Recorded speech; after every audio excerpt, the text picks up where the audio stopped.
Welcome to the next episode of Millennial Budget Review, where I am going into a real millennials budget, figuring out what's working, what's not, and giving you practical advice and tips to help you reach your financial goals. This one is all about whether or not they should save for baby or pay off debt. Stick around.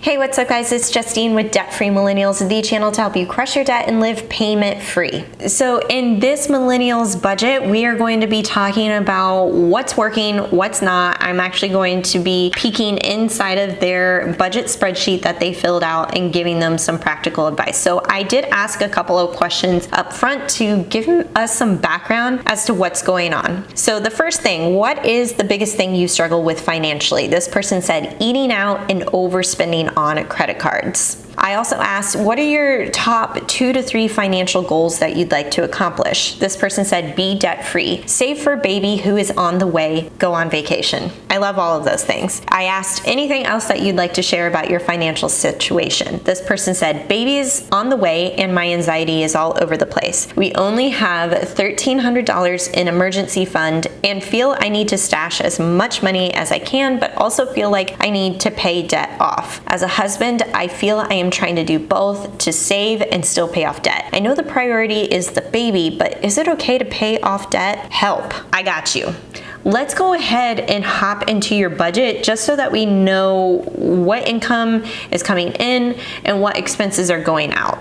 Okay, so if I'm taking a look at the budget, here's what we've got going on. We've got a couple of credit card debts, student loan, and a BSU payment. I'm not sure what the BSU payment is for. Is that like a personal loan or something else? I want some clarification on that. And right now it's looking like it's a 0% interest rate.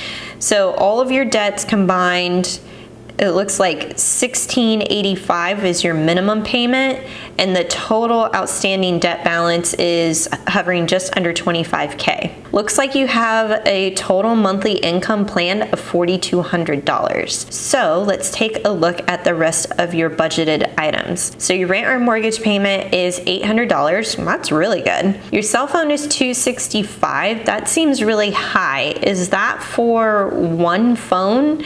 And do you own your phone, or are you paying off your phone through the form of a payment plan? My hunch is this is for two lines, and then potentially you are also making payments on your phones. All right, so internet looks good, groceries looks good if it's just for 2 of you, gas looks okay. Your car insurance, I'm wondering if that's for 2 cars. Let me know.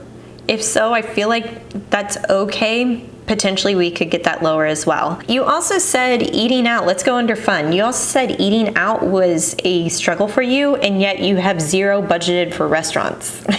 So we definitely need to change that. And you did spend money on restaurants. It looks like you already spent $120 on restaurants. And then shopping, nothing for clothing, but you did spend money on clothing, haircut, fun money, and subscriptions, a little bit to the emergency fund, and then nothing else. I want to go back up to the debt here for a second, because another question that I have for you is, it says the BSU payment is $1,400 a month minimum, but you actually only paid $850.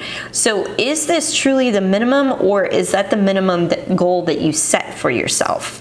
I want to know what the lender is actually charging you for minimums, because what I would do, especially since you have a baby on the way, that it is okay to temporarily pause the debt-free journey and instead redirect money to baby savings. What I mean by pausing the debt-free journey is that you would only be paying minimum payments on all of your debts temporarily, and instead move that money into a baby sinking fund. Now, if you're interested in what baby sinking funds are or what expenses you should be anticipating for a baby, I will link to a video right up here in the cards that explains how I did this for the arrival of our daughter a 1.5 years ago. What I like to do is plan for the big expense items that we know we're absolutely going to get, you absolutely know you're going to get a car seat. You're probably going to get a stroller. You're probably going to get a crib or bassinet. Like, those things are definitely going to happen. So let's start budgeting for that. Let's start researching what types of car seats you want.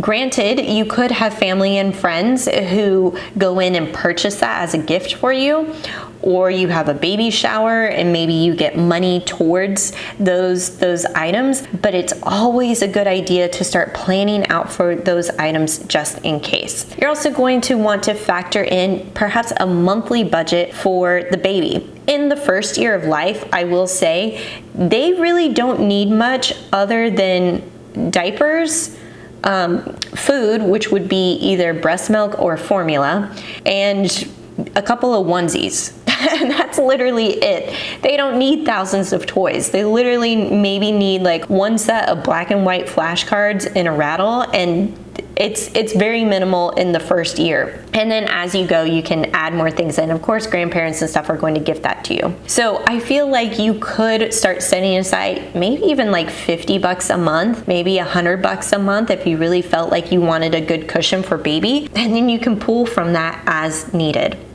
Another thing here in your budget. So step number 1 would be to minimize all of your debt payments, and let's start creating a baby sinking fund for you. You could put that under future right here. Another thing that you told me is that you only have $1,300 in an emergency fund, and that's adding to your anxiety. What I would do is I would work on building up that emergency fund to 2 to 3 months of living expenses. So that's going to really be focused on the basic living expenses that you would absolutely need, which would be your rent or mortgage payment, your cell phone, internet, your groceries, gas, insurance. Okay, so that's $1,762. That is absolutely what you need in order to keep the lights on, gas in the car, food in the fridge. Now, if you want to start off with, you already almost have close to 1 month of living expenses, so that's the good news there. But if we want to do 2 months of living expenses in your emergency fund, we're going to be setting a goal of $3,500. That would be your first goal. The next goal, and you're going to stair step this, right? So first goal would be, let's get it up to $1,700. Next goal would be $3,500.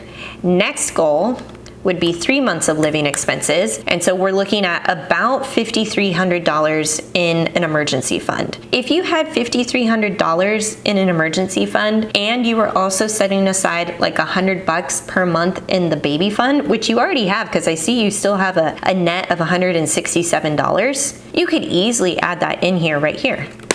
Baby fund, $100. Cool. So yeah, you already have room in your budget to add $100 into the baby fund. And you could also make sure you have the extra $200 constantly going over into your emergency fund. Easy. So then you could determine how fast you want to build up that emergency fund into. So if you already have $1,300, let's see, this minus 1,300, so 462. It would take you roughly 2.5 months to get to that 1 month emergency fund. Then you could stair step it into the next one and determine how long it would take you to reach $3,500. So then we could do, there we go.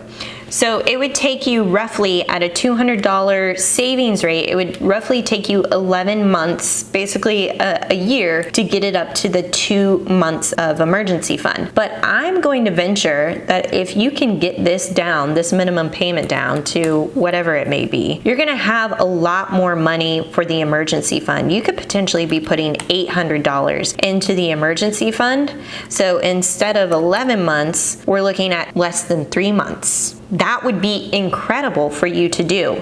So I think right now, knowing that the baby is on the way and that you have $1,300 in the emergency fund, we really need to be focusing on the priorities, which is baby and emergency fund. Once we have those set up in place, you stop saving for the emergency fund, okay? Once you have the $3,500 or the $5,300, and you can split the difference, whatever makes you feel most comfortable. Once you have that money, stop saving for the emergency fund.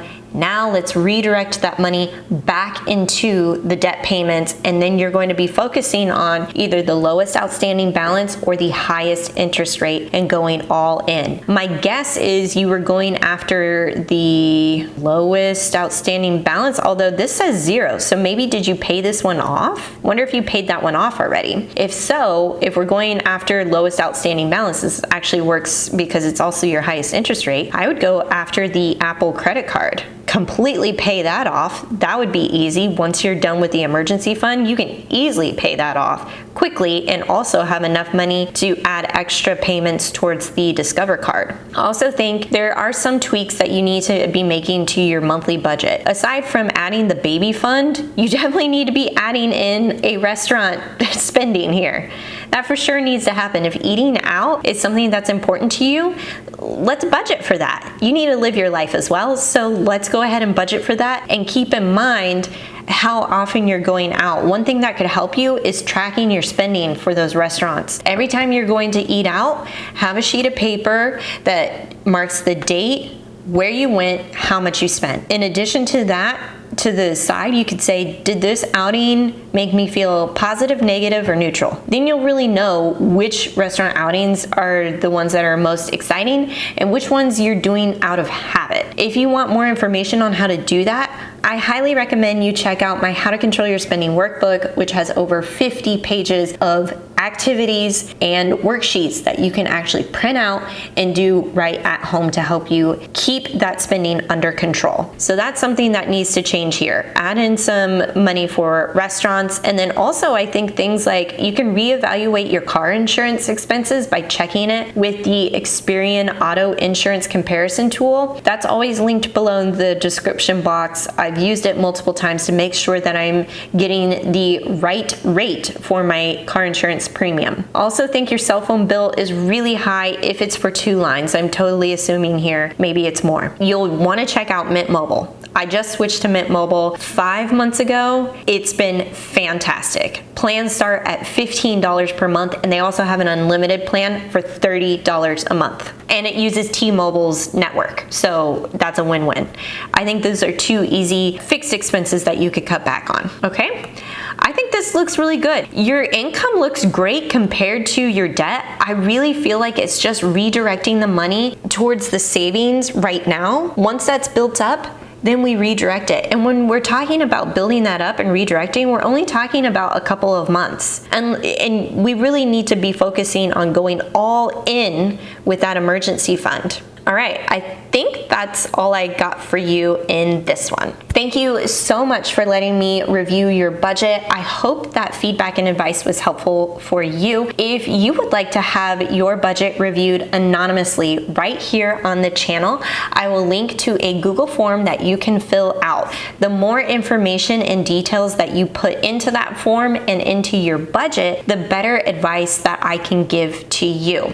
I hope that was helpful. If you guys like these types of episodes, be sure to give it a big thumbs up, and I'll catch you in the next one.